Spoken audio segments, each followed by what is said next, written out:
നമസ്കാരം. നിയമസഭാ തെരഞ്ഞെടുപ്പിന് ഒരു വർഷം ബാക്കി നിൽക്കെ മുഖ്യമന്ത്രി കുപ്പായം തുന്നി ഇറങ്ങിയിരിക്കുകയാണ് രമേശ് ചെന്നിത്തല.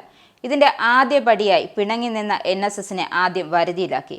കാരണം സമുദായത്തെ കൂട്ടുപിടിച്ചാൽ മാത്രമേ മനസ്സിൽ ഉദ്ദേശിക്കുന്ന കാര്യം നടക്കൂ എന്ന് ചെന്നിത്തലയ്ക്ക് അറിയാം. അതുകൊണ്ട് തന്നെയാണ് പിണങ്ങി നിന്ന സമുദായത്തെ ഇണക്കിയത്. ഈ സമയത്ത് പള്ളി കേന്ദ്രീകരിച്ച് നടക്കുകയാണ് VD സതീശൻ.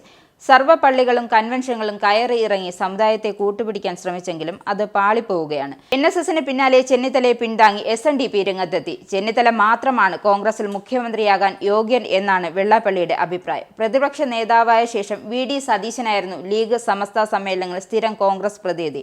മുനമ്പത്തെ ഭൂമി വഖഫ് ഭൂമി അല്ല എന്ന് പ്രഖ്യാപിച്ച പ്രതിപക്ഷ നേതാവ് VD സതീശൻ ജാമിയ നൂരിയ അറബിയ സമ്മേളനത്തിൽ നിന്നും ഒഴിവാക്കുകയാണ്.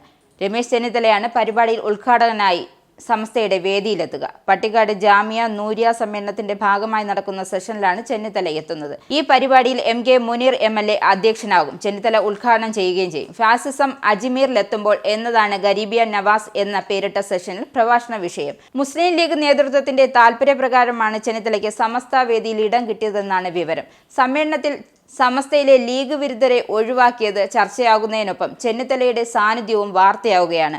നേരത്തെ NSSന് മന്നം ജയന്തി ആഘോഷത്തിൽ ചെന്നിത്തലയെ ക്ഷണിച്ചതും ചർച്ചയായിരുന്നു. ഇതിന് പിന്നാലെയാണ് ചെന്നിത്തലയെ സമസ്ത വേദിയിലെത്തിക്കുന്നത്. മുനമ്പം ഭൂമിയുമായി ബന്ധപ്പെട്ട് VD സതീശൻ നടത്തിയ അഭിപ്രായ പ്രകടനമാണ് അദ്ദേഹത്തെ അകറ്റി നിർത്തുവാനുള്ള കാരണമെന്നാണ് വിലയിരുത്തൽ.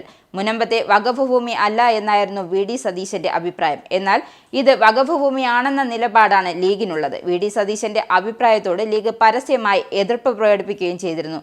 ലീഗ് സംസ്ഥാന അധ്യക്ഷൻ സാദിഖ് അലി തങ്ങളാണ് ജാമിയയുടെ പ്രസിഡന്റ്. ജനുവരി 1 മുതൽ 5 വരെയാണ് പട്ടിക്കാട് PMC പൂക്കോയ തങ്ങൾ നഗറിൽ ജാമിയ നൂരിയ അറബി സമ്മേളനം നടക്കുക.